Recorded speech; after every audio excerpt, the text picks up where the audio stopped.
Hi everyone, welcome to a new episode of Carolyn Talks YouTube channel slash podcast where I, your host, film culture critic and journalist Carolyn High, speak to film creatives around the world about their work, the industry, and what inspires them. And today I'm very happy to be joined by writer, director, producer, cinematographer, animator, editor. She does it all. Radha Mehta to talk about her latest short film, SÜNNA, parentheses, listen, about a young girl, Lakshmi, who has sudden hearing loss and is creating an interesting conundrum for her because she's a singer, she's a musician, and her life has evolved around music. And it's at this point of life where she's a teenager, 15, 16, and she's puberty, wanting to find independence, but she's also losing this aspect of her identity, which is her ability to hear and to sing and to listen. So it's going to be a very interesting discussion about all of these things. But first of all, thank you, Radha, for joining me today. Yeah. Thank you so much, Carolyn. I appreciate this. Thank you. So I usually like to ask my filmmakers at the beginning, like what got them into filmmaking? And for you, this is going to be an interesting question because in reading your bio, you have a very interesting backstory. You are a civil engineer and you were you're a professional civil engineer. You helped run your father's company for about 2 decades, and you are an artist, you're a painter, you're an animator, but through some of your filmography and a couple of your films you do. One of them is called, just a minute here, Today's Woman, and you use an interesting animation style. So I'm gonna ask you, I'm gonna start the interview there talking about how you go from civil engineering to filmmaking and integrating all of these different art styles into your filmmaking, which I think is very unique and very different. Yeah. So my journey coming into film took quite some time, and it wasn't something that some people just know that they want to be a filmmaker when they're young, right? That wasn't the case for me, and I just knew that I loved art in some form, but there was also this thing where my parents who have emigrated from India, that there's certain expectations in terms of what would be considered a sustainable career in order to then pursue your passions, right? And so for us, it was engineering. A lot of my other friends, pursued the medical path or the lawyer path. And so we were kind of limited to those things because my dad had immigrated specifically on a visa for engineering. So then that became my path, both my brother and I. And so then when my father eventually had founded our family business 50 years ago, I had then taken over 20 years ago and then, grew that. But during that time, I had always had this side hustle as an artist. First in music. Music is very much our love. My love, and each member within my family were all our own kind of musicians. My brother is a self-taught piano player. He now plays around the world. He had his debut in Carnegie Hall. My dad was once a sitar player. He had performed when he was younger. And then my mother was a devotional singer, and she had performed professionally in India. But then when we came to America, then she would continue singing, but often in temple settings, whenever we'd go to a Jain or a Hindu temple, because we were part of both religions. And so I grew up around that.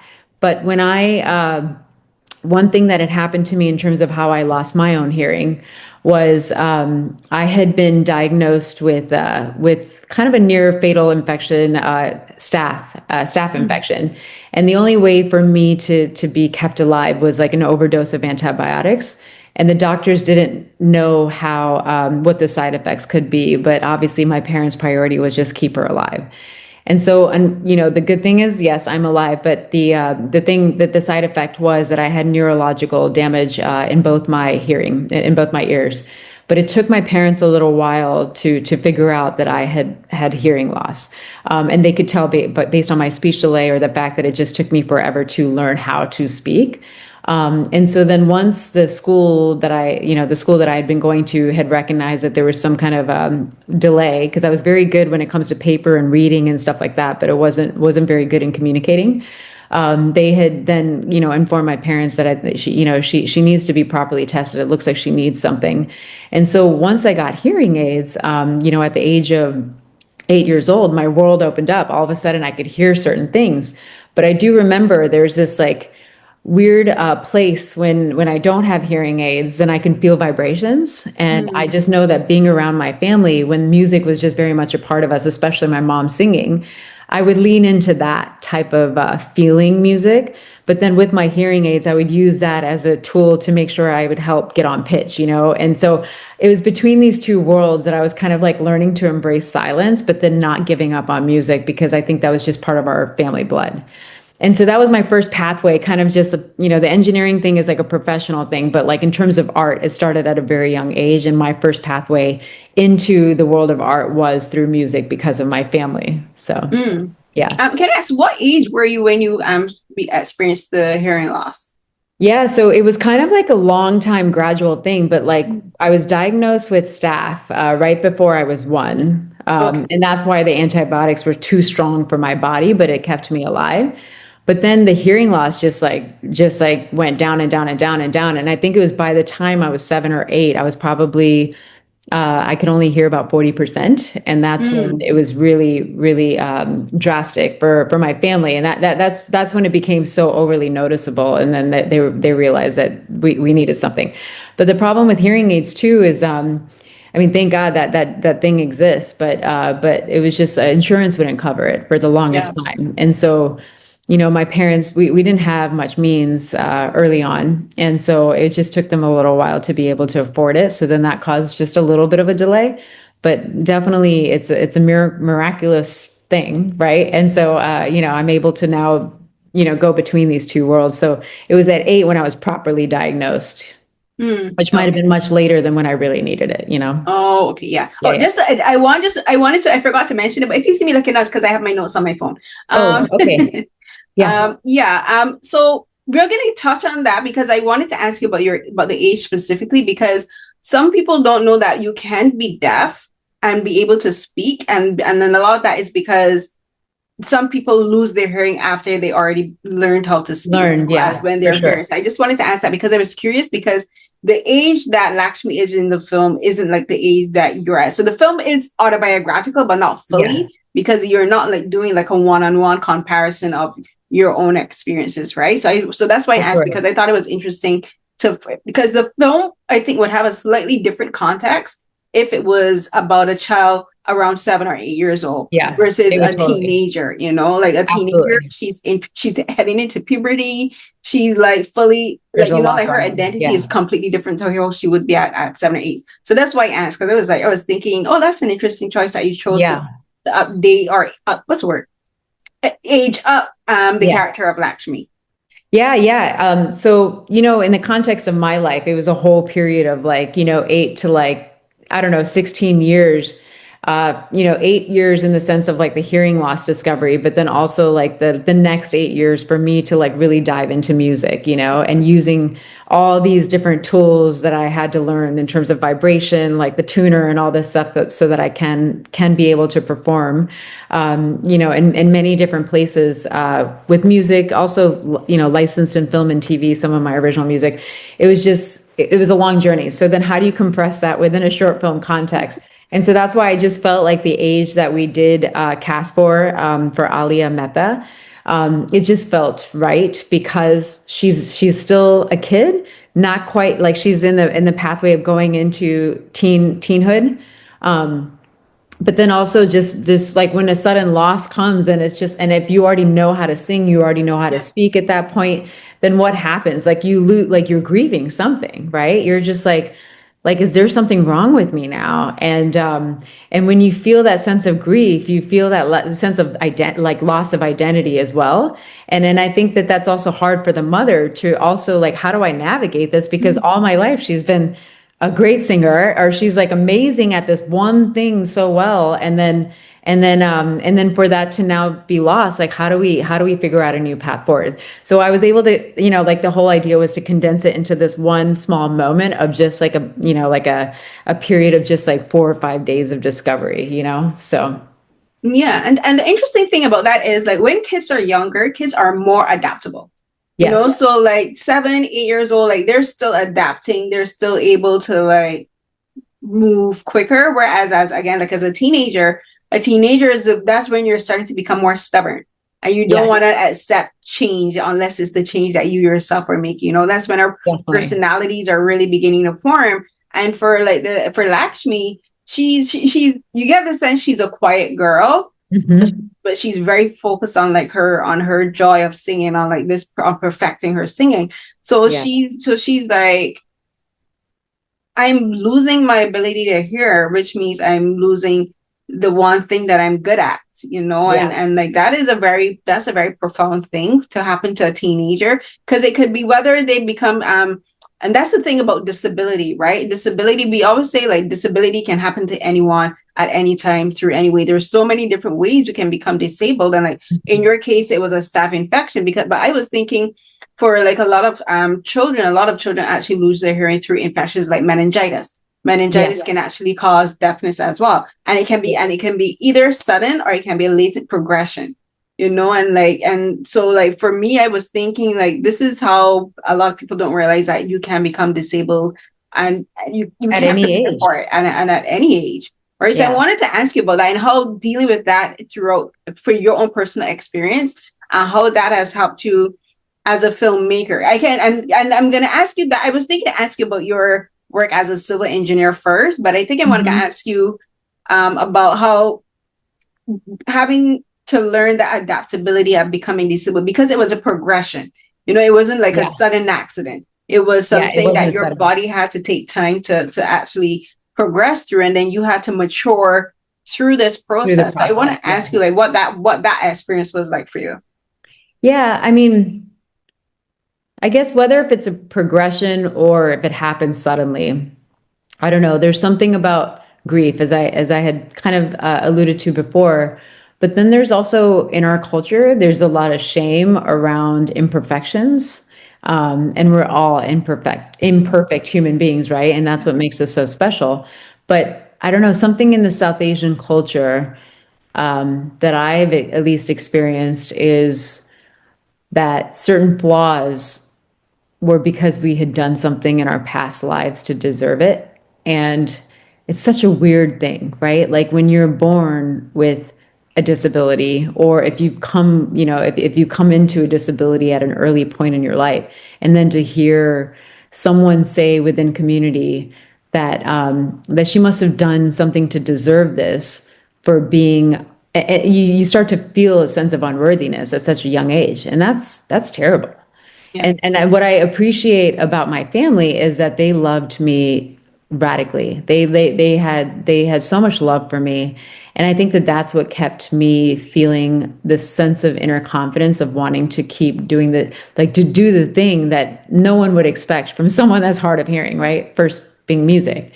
And so I appreciate that. But then also at the same time, it's just like you feel the sense of embarrassment that you're always like flawed and that you're unworthy to be in certain spaces and unworthy of certain attention or love from the outside community. And so yeah, so to help, answer that question, I guess that progression is it was like there's two things happening simultaneously, is that I was grieving and I was feeling unworthy, but at the same time I was feeling empowered within when I was able to do the thing that no one would expect, someone with this particular disability to do. So it was like kind of going, it was constantly like a push and pull throughout. And I think it's only when I've become an adult and now a mother to my own daughter named Lakshmi and my own son named Leonardo, that I feel like if I'm going to be somewhat of a role model to them, then let me just lean into that empowerment as best as I can so that they never feel this sense of unworthiness, even though it's such a human condition that eventually comes in our lives from the outside society or just, feeling a lack of love inside. I want to make sure that they never felt a lack of love inside because of our family, like the way my parents did for me, like my parents loved me so much. And that's why I was able to keep pushing on.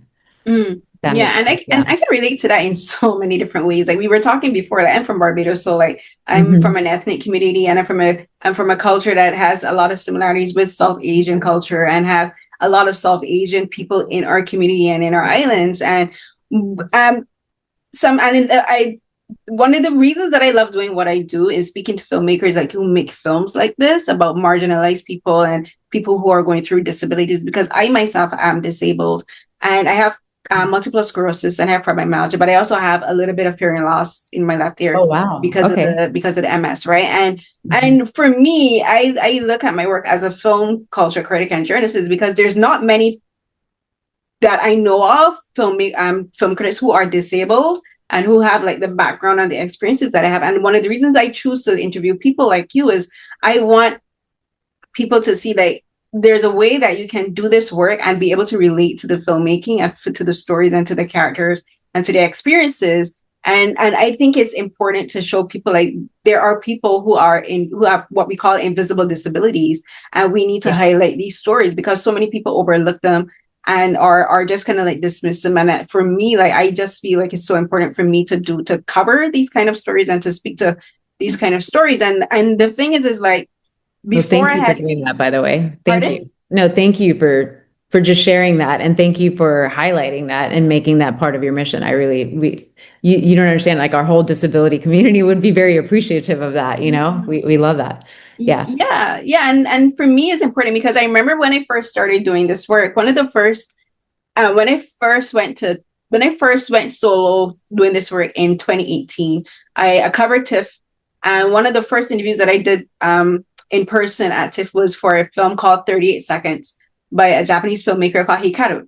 Yes, I know. She's right, awesome. and she's Yeah, amazing, and so I interviewed her for that, and the film, and the reason I mention this is because for anyone who's not aware of it, first of all, go watch that film. It's a fantastic film. But one of the things that during the interview, I was talking to her, like talking about the film and everything. And the film is about a young woman who has cerebral palsy, and she's discovering her sexuality. And at the end of the end of the interview, like Hikaru and I were just talking, and I mentioned that I have MS. She's like, "Why didn't you bring that up during the interview?" You know, and she's like, "How come you didn't mention that?" I said, "Well, I didn't want it to feel like I was centering myself in the interview and stuff." And she's the one who said to me, and I always talk about it because she is the first director that I ever interviewed that actually encouraged me to center myself in an interview. She's like, "But that's how I know that my film is reaching people from the disabled community." She's like, "That's your identity. That's part of who you are. Why would you not bring that up in an interview?"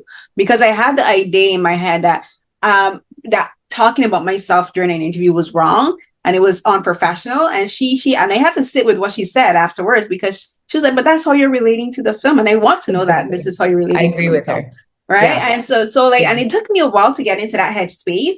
And then the thing is like this past week, I think the day before Anthony, the publicist, sent me the email. No, it was Shaima sent me the email about your film. I was actually talking to some of my films in our IG chat, and we were talking about how in a lot of ethnic communities, particularly in like Black and Asian communities, when people have a deaf child, a lot of the family members don't learn sign language. You know, they expect the child to learn how to read lips and to find a way to communicate with the family members and the community that doesn't include sign language, because sign language is seen as an outward demonstration of that disability, of that deafness. You know, it's one thing if someone needs crutches, it's one thing if someone needs a wheelchair, like that's more acceptable in our communities than if someone needs to speak through sign language. You know, because it's weird and it's different, and you understand, like, so and so when you were talking about that, I'm like, I fully understand, because when I was in primary school, I'm dyslexic, so I was put in a class with the kids who were considered dumpsy, or kids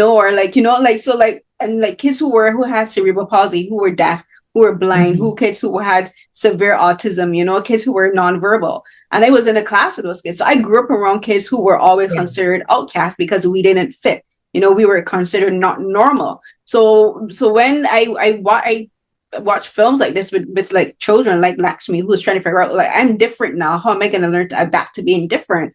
I do these interviews so that people who do watch them say, there's nothing wrong with being different. Every single person is different. You know, I have a twin sister, and we do look alike, but I have a twin sister and we have completely different personalities. Like, differences are what makes us human. You know, we are not supposed to be copy and paste carbon copies of each other. We're supposed to be different. But when it comes to disability, we're still expected to conform, you know, to not be disabled, or to be be disabled in a way that makes abled people feel comfortable. And I mean, it's an ableist world, right? It is, right? It's just pretty much what it is. And we just have to assimilate. We're the ones that have to adapt, for sure. Yeah. Right. So I want to ask you because I noticed in going through your work and like I went on your website, a lot of your work is talking about things that society kind of shies away from. You know, Yeah. you have like the film Today's Woman, which is talking about rape and like how Yeah. women are judged in a very able no in a patriarchal society, and how women are we have to adapt to ourselves and to the world the because the world is so violent. And the way you use this film I thought was interesting was it's animated, you know, but Yeah. then Yeah. and it's an animated stuff, but then you also have a film talking about unrequited love. You know, you have a film about single black mothers struggling who have an organization to help them. You have a series of short films that you did when you did your trip to Cuba. And I wanted to ask you about that, how you Yeah. yourself find different ways to show your art, you know, and you use all of these different art mediums. It's filmmaking, but you use all these different art styles, you know, animated, painting, photography, still shots, like long takes, you know, like all of these different mediums. And like I wanted to ask you, and it may seem like a weird question, but I'm gonna ask you like being how being hard of hearing and having to learn to adapt to the world actually Yeah. helps you more open to making stories like this. You know, you're like, I'm not just Yeah. going to make fictional stories. I'm going to make stories about real people and about Yeah. society and about all of these real issues because I understand like this is how society perceives me for all of these different things. Yeah. Yeah, I mean, I think that that is because in this new era of Radha Mehta, it's just I feel like a certain sense of empowerment where I, as a mother too, is wanting to lean into the difficult conversations and being able to dismantle just the small bits of the shame that should never be there in the first place. And so for me, I think womanhood is such a beautiful thing, and I think that there's something goddess about it for sure. And so that's why like I do try to center women in a lot of my stories, not only from personal experience but just the people that have been so influential in my life. And you know, I do pull from a lot of my past experiences, like in that case Today's Woman. That was I made that during the pandemic, and I learned how to do 2D rotoscoping drawings based during that time when I couldn't go out to film because we were all quarantining or whatever. So that film was interesting because I found this video clip that was just it was so, you know, it was patriarchal, but it was just so condescending in so many ways, yet it was considered a PSA on how women should be the ones responsible on preventing our own rape. And I found that to be so disturbing that I was like, you know what, let me lean into something that would somehow offer some levity, such as animation, but then also make it so like how dare this be considered a PSA, Yeah. or how dare anyone tell us that the way we dress is what causes people to be raped, or the way we, you know, that as if it's our fault, right? And you know, part of that is just, you know, I pull from my, as I mentioned, I won't go into detail, but just part of it is I pull from my past experience, but also you know, just being around women who have also shared their stories, their heartbreaking stories, that I was just like, I wanted to lean into that in a very shorter, in a very confined way, and that's why I chose that specific film for Today's Women. But you know, you know, when I started getting into film, I started in documentaries, and I love true stories. So that's why I still do documentaries, is because if I can have access to someone's true story and be able to shine a light on something that I feel may have been unjust, and that there's hope on the other side, and let that serve as you know, a seed for someone else that they should, you know, lean towards hope in the best way possible, or that there is possibility for hope. I love that. And I think it was after I went to AFI, or during when I went to AFI, is when I started transitioning into more narrative filmmaking, but it was always grounded in truth.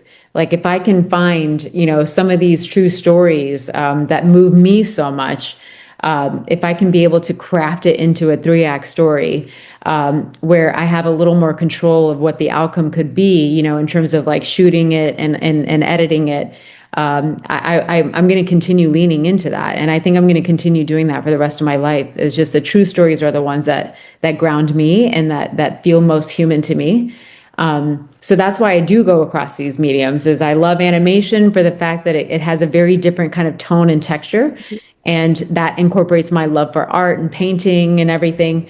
And then I lean into documentaries because I have access to the actual individual that's willing to be vulnerable with me. And then I lean into to narrative because there's so much more freedom we can have in the storytelling, and then being able to know what the edit is eventually going to look like, so that it can be a film that hopefully moves people. So.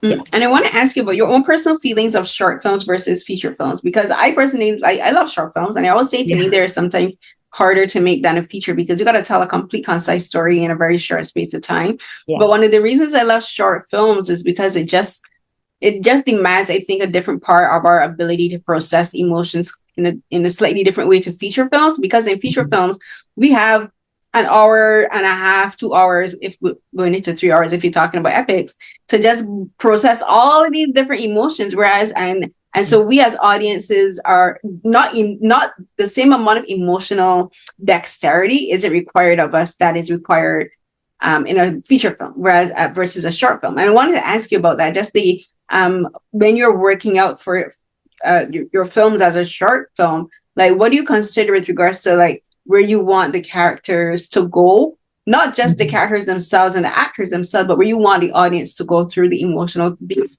of the film? You know, you're like, I only have like 15-20 minutes to tell this story. I want to make sure I construct this story in a way that the audience feels the full spectrum of emotions that I want them. So talk to me a bit about just exploring. And I'm going to actually kind of tie this into your work as a civil engineer, because as a civil engineer, you have to, there's a very particular structure and dynamic, and like you have to consider the physics of a thing, you know, and physics is rules. There's rules to physics and there's rules to filmmaking, because you have to follow specific rules that you, if you want your story to go a particular way. So I want to ask you about constructing your story and kind of using your work as a civil engineer to figure out, this is how I want this story to arc. Kind of like a bridge. Yeah. I'm being very hyperbolic right now, but you get it. Yeah, no, I get it. I get it. You know what I appreciate about my engineering background, or just, you know, having run a business and being around a lot of people and hoping that, you know, the whole sense of collaboration is very important to me. So what I appreciate about that is that I developed a lot of discipline and a lot of structure, you know, and I think that that's important for a creative to have in their tool belt. And I was able to carry that over, and just being able to manage people, but also work with people, and like being able to elevate a story or elevate, you know, all the various aspects that go into film, like the shot design or the music or anything. Like that's my favorite thing to do in film, which is why I love it so much. It's a team sport. So that's where the civil engineering structure idea kind of comes in, the discipline. And when you think of structure sometimes as obviously in storytelling, what kind of just has been working for centuries and centuries is somewhat of a 3-act type structure, right? Like you have the beginning, middle, and end. And the thing with short films, which I'm now beginning to realize, is it's actually harder to do a whole journey within a short film, within that small of a time frame, a duration, compared to a feature, when you can like live and breathe in this, you know, specific world a little while, or this specific character's mind for a little while. And I think that that's been a good challenge for me. I think that's part of my addiction, is that I love short films for that reason. Is just like, you know, challenging myself on how I can be able to contextualize this specific journey into a short duration, and then being able to get on set and being able to work with all these people. It truly is like an addiction of mine. However, that being said, I think my whole team, the people, my frequent collaborators are like, you're done with shorts, Radha. I was like, I don't know, but they're like, you need to get to your feature, because my dream is definitely to be a feature film director. You know, like you know, to be able to make a lot of feature films. Yeah. And so I'm grateful that I've had the practice, and like, that's where the engineering also comes from, is that you have to keep practicing at your skill set, kind of like the 10,000 hours idea, in order to feel like I'm ready to go into this bigger challenge, or, you know, a bigger challenge each step of the way. So here's hoping. You know, to be fair, I just wrapped a new film last night. You know, a new short film last night. So I thought that SÖNNA was my last one, but then I said the one that I just wrapped last night is my last one. So who knows? But who knows? Maybe I can be like a filmmaker that can do features and shorts, just like the way I'm doing animation and documentaries as well. Who knows? I don't think that we need to be boxed. At least me, I don't need to be boxed into any specific type of filmmaking. So. No, don't box yourself into just features. I love short films because there's just, to me, it's a whole different aspect of film that a lot of people don't really pay a lot of attention to. But there's just some truly amazing short films out there that I'm just like, I'll sit down. And the thing with short films, like for me, like I'll watch them multiple times, especially if I'm preparing for an interview. I'll watch them as many times as I would a feature film because I put the same amount of discipline into watching them as I do at a feature film. I don't see one as being inferior to the other, right? I look at them as being equally as important as an artistic medium. And it's talking about building, and the discipline and working and building a team. Talk to me about just building your team for SØNNA, because again, I had this conversation with another filmmaker, Mikhail Lee, for his film. Then that's also a film about a deaf hard of hearing character play, and the character Drea is played by Angel Theory, who's also hard of hearing.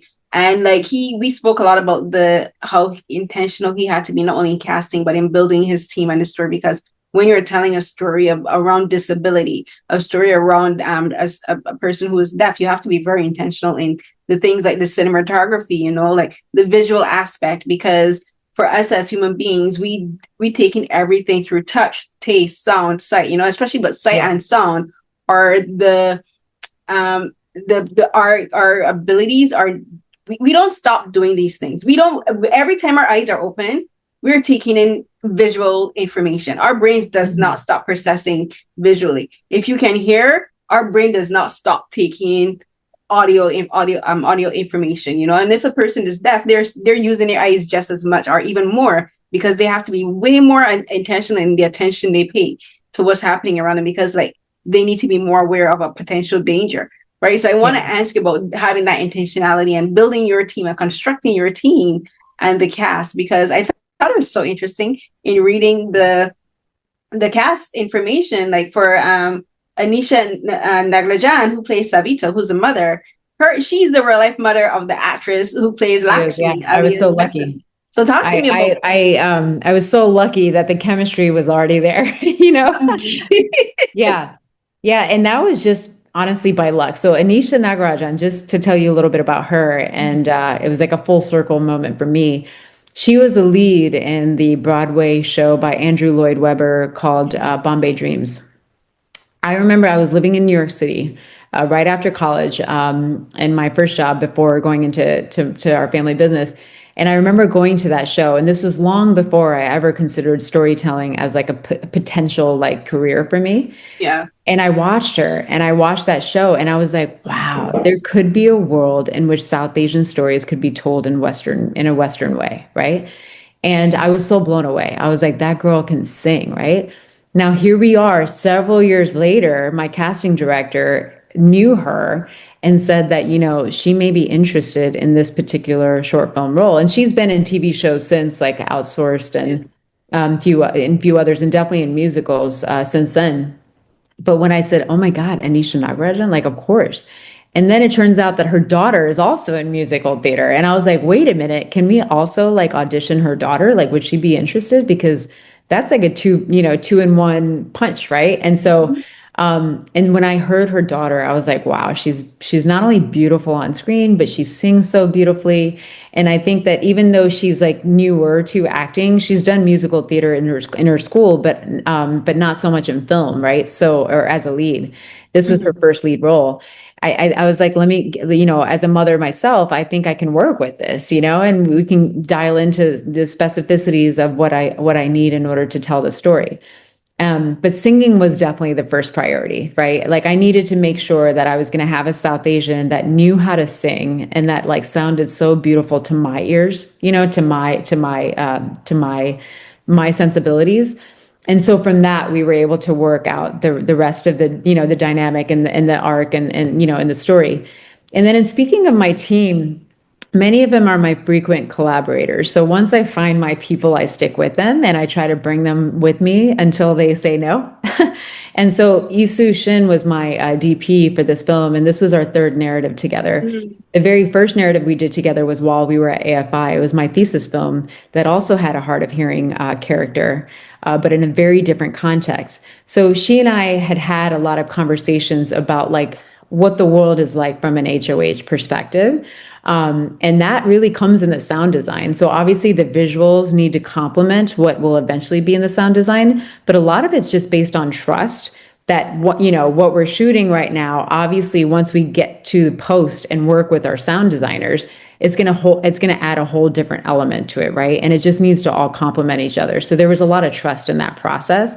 And my sound designers were the company's called Sound Department, and they were just amazing to work with. They were just like, they had also worked on other hard of hearing stories, and so they knew certain decibels, like in terms of certain frequencies that I can't hear, for instance, or they were able to dial into that specificity when I would just simply say that, if I don't have my hearing aids on, everything sounds like an AC generator, and just like everything kind of sounds kind of muffled, right? Like, but if I'm looking right at you, the reason why I talk so close to certain people is because I'm like really dialed into their lips and their eyes, but yeah, they were able to dial into that. And I think it's just, I already had that comfort level with them and that trust, and we already had that trust going in that my team, for me, they just got it.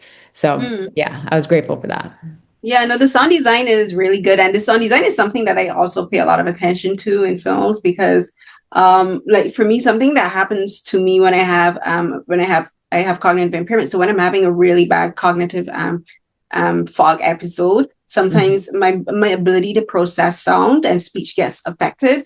So people's voices sound very muffled and garbled. Like I see people talking, but I'm like I can't understand what you're saying because my brain is just so overwhelmed. I can't process speech. So sometimes what I'll do is I'll watch like cooking videos on like YouTube and like people in restaurants where they're showing like the cooks like cooking their day and everything, but there's no dialogue because being able to process speech is like my brain is just like, I can't do this.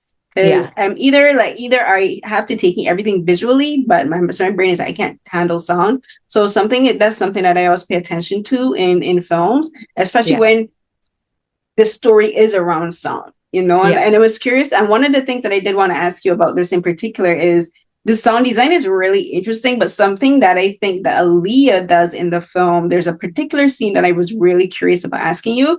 And this is when they're in the temple and they're singing. So she's there to perform with her mom, to do a service, which is kind of interesting because you said your mom does like the temple singing, and like Anisha, she's playing a sitar. As you said, your dad plays the sitar too. Yeah, she was playing the veena. Yeah, which is a little bit different, but it's the same family. Yeah. It's the same family of instrument. Or sorry, is it tampura, not the veena, but tampura. Yeah. Okay. And but what I thought was interesting is like Lakshmi is getting ready to sing as she's singing, but her mom is so attuned to how her voice sounds normally. She knows that this is not the correct voice. She knows my daughter would not normally sing this way. And like to an untrained ear, you'd be like, oh, but she sounds fine. But her mom is like, no, something is wrong. This is not her voice. So I wanted to ask you about that scene in particular, because that's where we, as the audience, we're beginning to understand like how being hard of hearing or deaf affects someone who has the ability to sing, because her speaking voice isn't different. Her speaking voice is the regular way, but her singing voice is completely different, because to sing, you need to be able to you understand pitch and key and frequency. Absolutely. And so I wanted to ask you about making that differentiation between being able to sing versus being able to speak as a person with hearing loss. Yeah, I mean, when you're speaking, you don't necessarily have to match pitch, right? You just speak, and there's a certain cadence in the way we speak.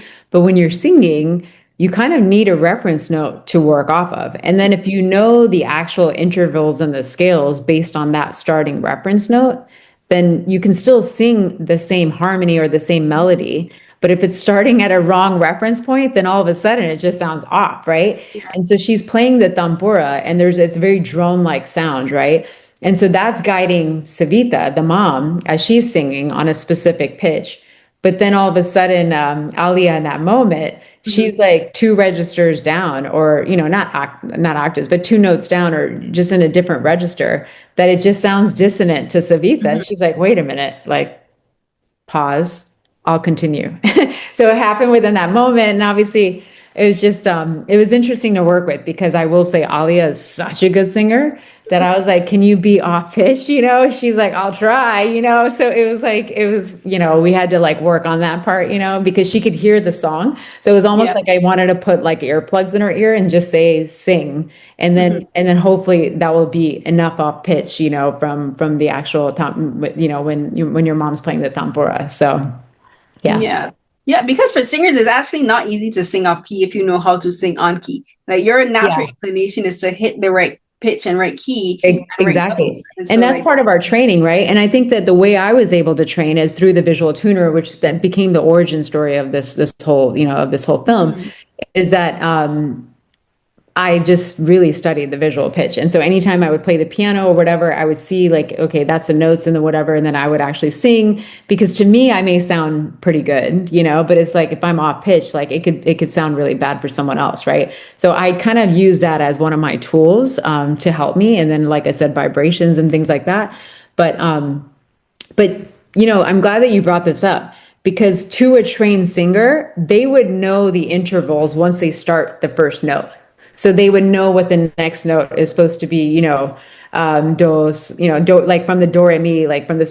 solfege, they would know exactly where they're supposed to go. So that's why at the ending of the film, when she was able to play around with the tuning device, you know, and then Mhm. also just that starting to feel the vibrations, because this film is just a moment in time and it's just beginning a whole new journey after that. But like when she was able to start feeling vibrations and then tap into her memory, and then by the time she got on the piano and use that tuner as a way to start her and then find the right pitch to start, then she knew the intervals of the rest of the song. And that's why her mom and her were able to sing in harmony and melody. So yeah.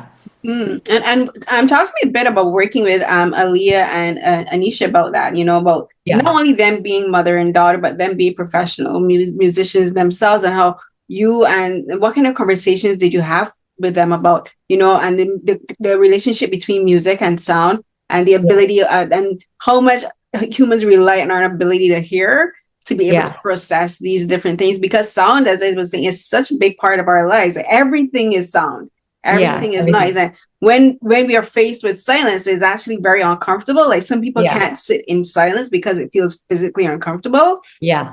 and which is something that Lakshmi goes through. You know, like she's not comfortable in silence because she's Yeah. like, whenever her hearing dips and she starts to lose the sound, that's when I will say that Aaliya did a really good job in portraying that, because her body language changes, and Yeah. you can see she's not only afraid of being deaf, but she's the silence is what's really unnerving to her. You know, she's Yeah. like, I don't know how to handle silence. So talk to me, what Yeah. kind of conversations did you Well, it have was about interesting that? when they, I mean, for me, when they were in the audiologist's office, when she was getting the diagnosis and she was watching the audiologist like explain, you know, these devices are meant to help.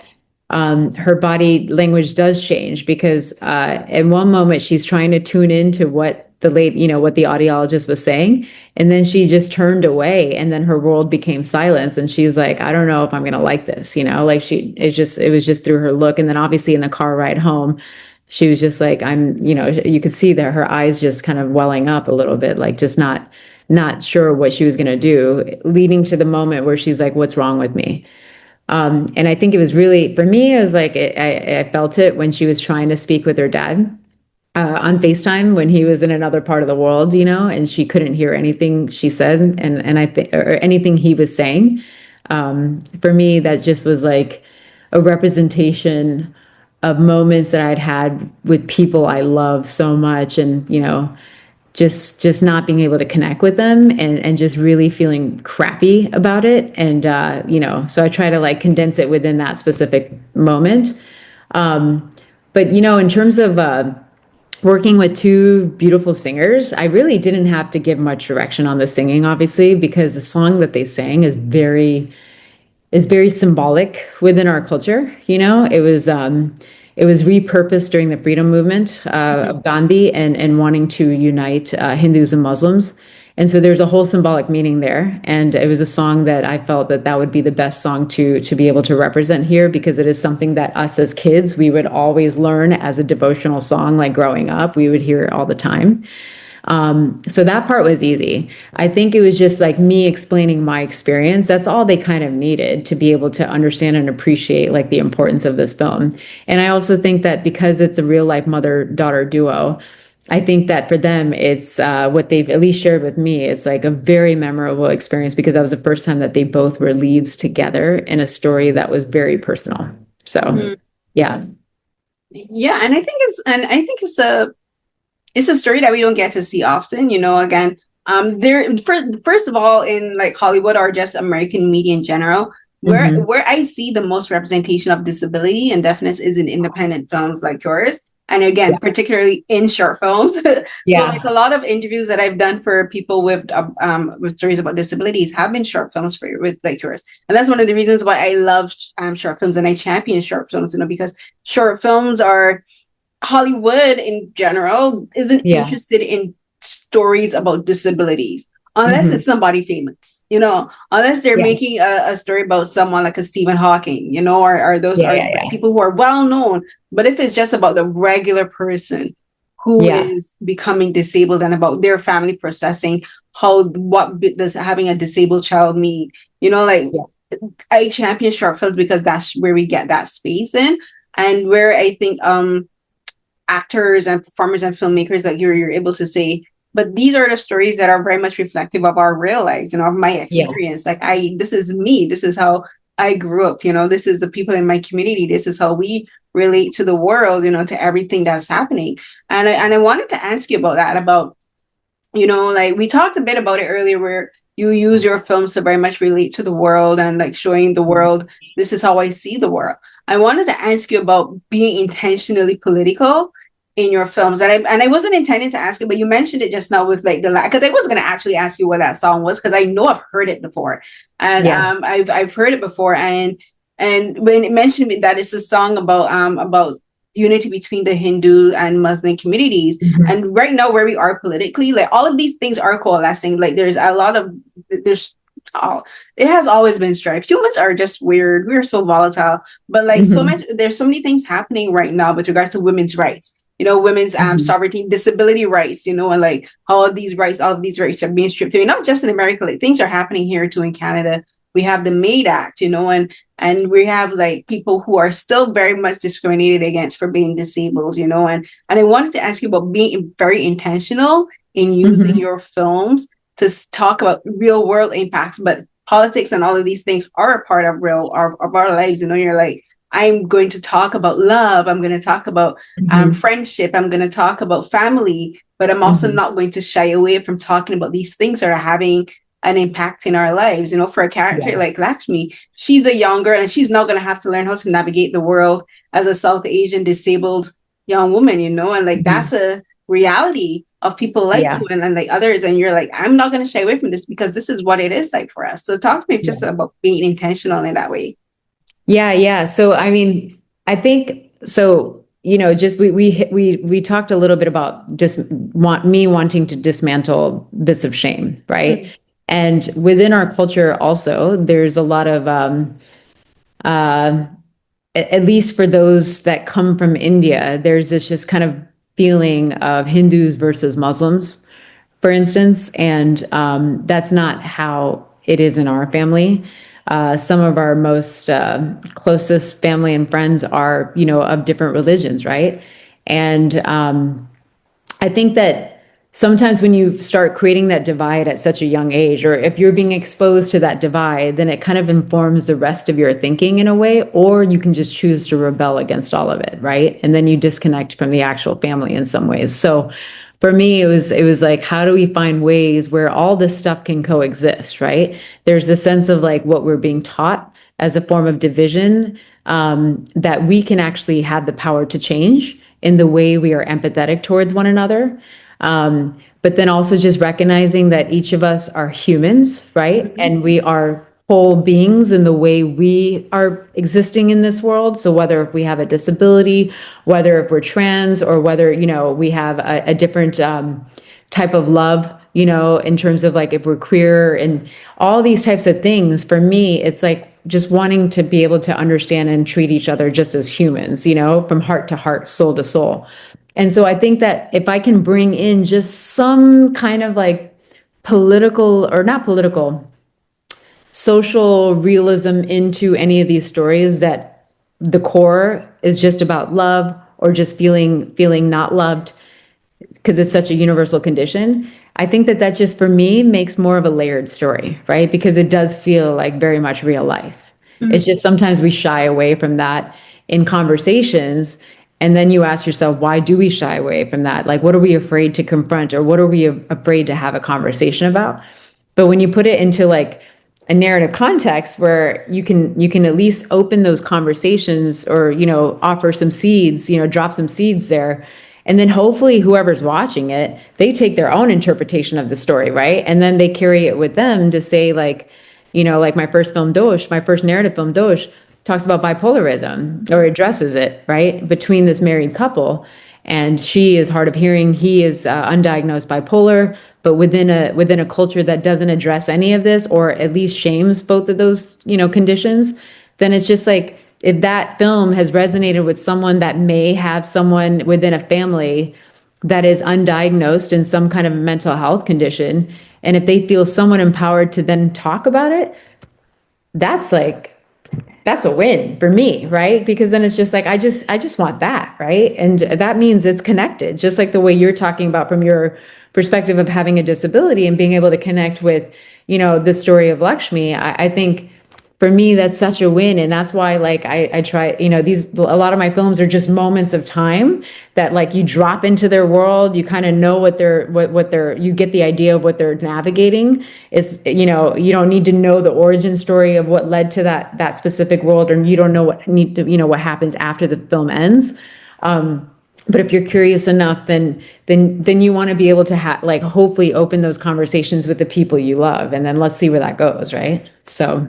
Yeah, that's like my kind of storytelling. And the reason why a lot of my narratives are South Asian specific, at least right now, is because I am the engineer, in the sense of, like, I'm wanting to practice at the craft of storytelling, and I start with what I know. And I know that if it's true in my culture, and if someone like you, or someone like, other folks that are not South Asian can relate, then I think that I feel like, okay, I'm strong enough to be able to, like, open up into other diasporas, into other worlds, and being able to share these same types of stories, that just shift a little bit based on their specific culture. But, the story, that I think that the human element of it should be the same. Yeah, and let me see, because, and I think you're already doing that. I'm trying to bring back, because the film that I mentioned before, the documentary you did about the single mothers, like, they're Black women, like, and I think for you, when I was going through your filmography, I was very happy to see the films that you do work on, because that's it. To me, it shows that, again, you're thinking, yes, like, a lot of your narrative films are about South Asian people, because that's your community, those are people, and, like, that's what when you're starting from where but in your documentary work, I've already gotten the feeling like you would think very globally in your work. You're like, I'm South Asian, but that doesn't stop me from relating to understand the world. And, like, being South Asian allows you to have a different perspective on it, and to show different cultures from different perspectives. Like, for instance, like your Cuba series, I was going through, like, the videos for the Cuba series, and like, my sister and I, we went there for our birthday in 2015, or was it 2016? 2015. We went to Cuba for our birthday in 2015. And I just was like, oh, I went to that place, but I didn't go to this place, and, like, it was like I was happy with the familiarity of the areas that I went to, and I actually walked through those streets. But then there are areas, like, we didn't get to go to Manassas. So, but in this, you're showing that part, and I was like, oh, I wish I got to go there. Maybe I'll get to go there someday. And, like, you're filming from the perspective of an artist, because that's what you are, and so, like, you related a lot of your work through your art, and you have, like, the work I saw the paintings you did for about her story and Say Her Name, your Say Her Name collection, right? Gosh, yeah, you saw all that, yeah. Went through it. Yeah. Right. And so, like, I was very happy to see all of that, because it gave me a sense of who you are, not only as a filmmaker, but who you are as a person. And it shows to me, like, your genuine interest in the stories that you're telling. And that comes through in films like SÖNNA, and it's like, not only because it's a story about that is so personal to you, but it's a story that I think introduces people to, like, aspects of of South Asian culture that they may not have known. Like for instance, the performing of in the temple, you're just going there, like people would call it a recital, and you're like, well, we do this too. We have these Yeah. recitals in our temples where people sit down and just listen to our music being played and sung, and like, embracing that, Yeah. and then like the worry about like the insurance not covering hearing aids, and it's like, isn't that what insurance is for? But like, how many of us have that same issue? Like Yeah. I don't have personal health insurance. So there's things that I need, but I can't because I don't have insurance to cover it. And like these are just all aspects. So you showed a very specific aspect of South Asian culture and heritage, but then you show something that is very globally and well known, especially here in North America, which is the issue with health insurance not actually helping us with our health. So like all of these different things you're able to put into your work, and in a film like SUNNA, like that's an encapsulation, I think, of all of that. Thank you. No, I appreciate that. Thank you so much. Yeah, Yeah. it is. I try. I think it's harder in a short film context, but also these short films, like, the fact that I get to be able to have this conversation with you means so much to me, because then it means that it's resonating, that if I were to be given money to make something bigger based on this premise, at least we've tested this, right? And so, because the story of a feature is very much within my soul and within my body right now, but it's just like, I need to see, like, okay, are people resonating with this, to see like if I need to invest more time into this? Because if they're not, then I don't want it. I don't want it to be like, a personal story wasted. Do you know what I mean? So, yeah. Did you just say wasted? Not wasted in the sense, you know what I mean? Like I was like, oh, no, no, meaning like not a personal story wasted. It's just more like, like I want to be mindful of people's attention, but also people's time and energy. If they're going to commit to making something with me, I'm also mindful that it should be somewhat rewarding for them too, and not just like, oh, I just want a personal story made. I want it to feel like it's going to go places, so that they feel like, wow, I was part of this cool story that ended up being in XYZ festivals, things like that. So yeah, no, I get you, because I was like, no one personal story is ever wasted. yeah, no, But thank you. I appreciate your correcting on that.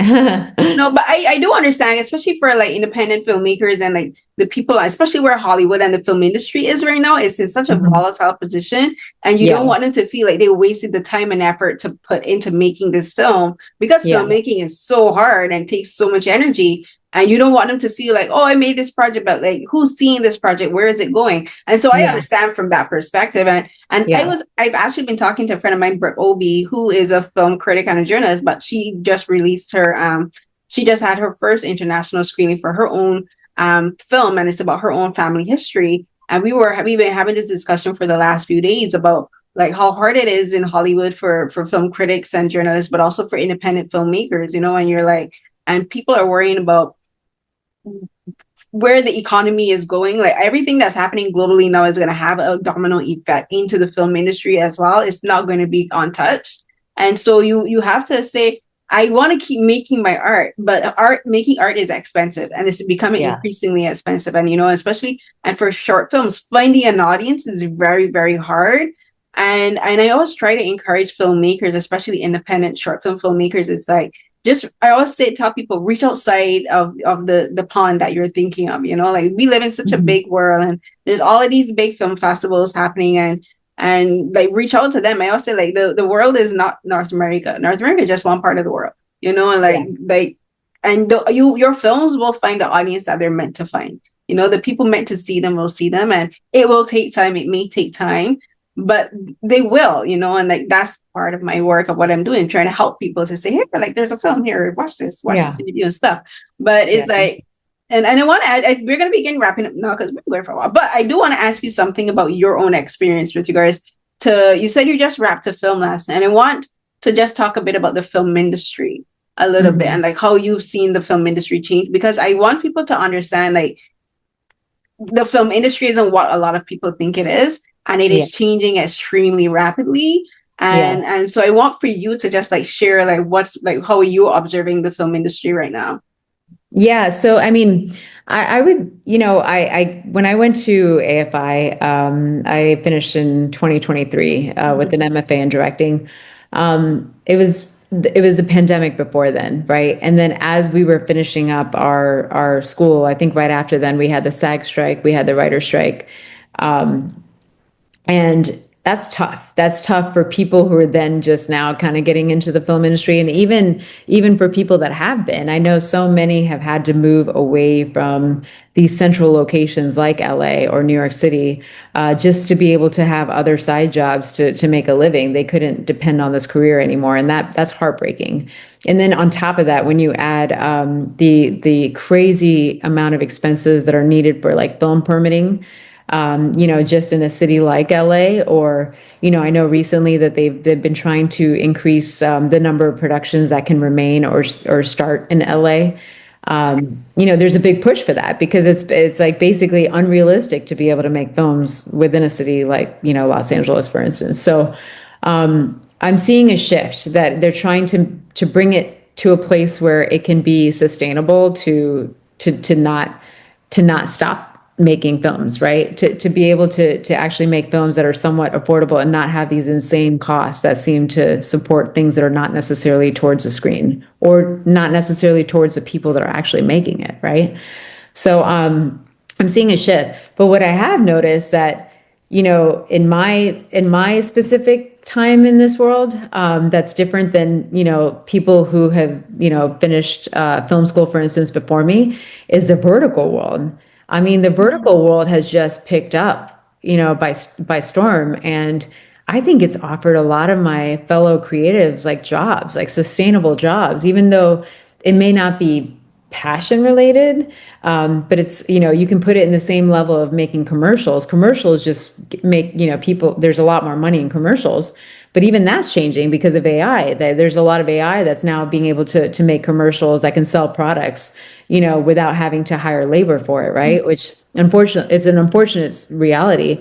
But what I'm saying is with verticals, the fact that it does offer some jobs is pretty good. Is pretty good, and I think that it puts us in a better place to be able to like actually consider filmmaking as a sustainable career.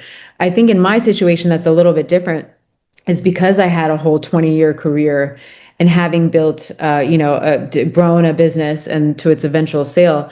I just really made the true intention, like when I got, while I was pursuing my MFA, that I want to lean into stories that I want to tell, because I also feel like limited in time in some ways because I was much older than the rest of my fellows.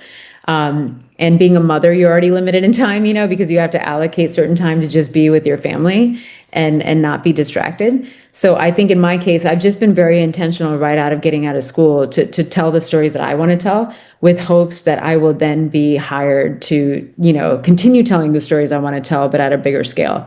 And I think I'm definitely working I have been fortunate to get hired for stories such as, like, for instance, the single Black mothers that, the story that you're talking about. There's an EP that I continue to work with. He's very much entrenched in the world of child welfare, but wanting to shine a light on the need that on the care and love and attention that parents deserve, as opposed to just the children. And it's a very fascinating world. And so he's kind of taken me into that world. And I've been so fortunate to get project after project in documentaries of that world that now they know who I am as a filmmaker. And luckily those films are, films that play around in conferences all across America, and I get flown for those. So I'm grateful for that. But in the narrative side, the reason why I continue to doing South Asian for now is that my hope is that, yeah, people will then feel somewhat resonant with it, that they are like, I want to hire Radha, I want to bring Radha onto the story, so that I can continue doing films that are very much in my voice as a storyteller. Yeah, I know you saw my face just now with the AI. Like, I have so much to say about AI. AI is the enemy. But Yeah. the vertical thing is so interesting to me because I have a friend, Mhm. Joy, and she loves watching Chinese vertical dramas.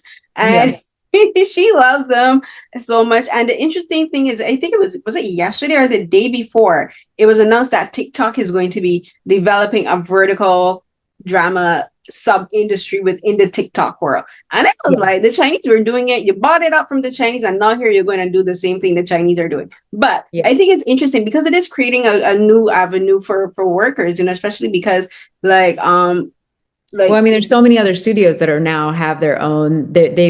They're testing out their own vertical production units now. And Real Short, I had the lovely opportunity to direct a vertical for Real Short, And that specific series ended up going viral, and our team was incredible. And a lot of those people that I met on that team, I continue to carry with me on my other non-vertical stuff. But I mean, it's just I'm grateful that's a whole new medium that we would have Yeah. never seen before. I just hope that it's not the only medium, right? And then you see like Sinners, and you see One Battle After Another, that they went all into the film aspect, like 35 millimeter film, IMAX, all that. That now we're getting back into the theaters, So there's like this constant shifting, but then you hear about the merger that now there's a lot of solidifying. But I think that also gives birth to new like production houses that are very focused on diverse storytelling to actually rise. Yeah. So yeah. Yeah. And that's why when I get so angry at the studios, like how you're Yeah. spending 300 million on one movie, you watch it and you're like, where did the money go? And I'm Yeah. always thinking this money could have been given as a grant to like student filmmakers. This money could have been given I as a know, grant right? to like an independent filmmaker like you, to an independent studio. Oh, they're working on independent stories. So Yeah. many films can be made with $600 million, and they spend Yeah. it on one film, and you're like, but What why? happened? Yeah, I Right? mean, it's interesting because One Battle After Another, 120 million probably went to Leonardo DiCaprio, right? And he's good, no doubt, he's amazing. But then you have someone like Cord Jefferson that makes American Fiction, and in his speech, he's very serious, and it was a beautiful, call to all producers out there, all production houses out there, that just give 10 million and you will get like at least 3 to 4 to 5 powerful films if you give people like a Cord Jefferson an opportunity to direct it. So I'm hoping that there's more of that. And I see that there's a lot of diversity programs and grants that are being offered. And I'm just hoping that there's more of that. I hope so too, because I just love film. I love filmmaking, and there's so many Yeah. filmmakers just out there, just like itching. Like so many of them are itch rabbit on like social media, and they're just always talking about why does it have to be so hard. And I'm just thinking, actually, it doesn't have to be this hard. They're just Yeah. making it this hard, but you guys still persevere, right? Again, that's one of the things I love about independent filmmaking. Like you guys push through. You're like the industry is putting up all the same industry that you're making films for and uplifting, and your work is contributing. Is creating all of these roadblocks and obstacles, and you guys are still saying, "I will make this film come hell or high water." Right? Yeah. You're like, I will do this thing, and you will get it Yeah. done. And to me, that's again, like I think sometimes that's what makes again like short films and independent films to me Yeah. so much more impressive than like a film that's $200 million, because you're like, No, I for will do sure. this on a shoestring budget, and I will Mhm. make magic regardless. Yeah, I mean, us filmmakers, we're delusional, but that's what it takes to be Right? able to persevere, recognizing that everything is against you. So yeah, totally. Yeah, Totally. no, and I That's all love. congratulate you, and thank you so much for Thank taking you. the time for talking to Thank me you. about this, Radha, and about the I film. And appreciate it. congratulations to everyone on the cast and the crew Yeah. that made this. You made a beautiful film, and I hope way Yeah. more people get to see it, especially people in the disability community who can see like there's all of these beautiful films about disability being made, and I hope they get to see it as well. And it does Yeah. create that, and it does create this discussions about what it is like to become disabled. Like a lot of Yeah. stories already start with the person disabled. Like Yeah. there's stories like this, and then there's stories like Sound of Metal, where you like explore what Yeah. it's like to become disabled and deaf. So like I hope more people get to see this film and films like and other films like you. Yeah, no, thank you. Thank you so much. No, I appreciate you, Carolyn. Thank you for this Thank you. conversation. Thank you.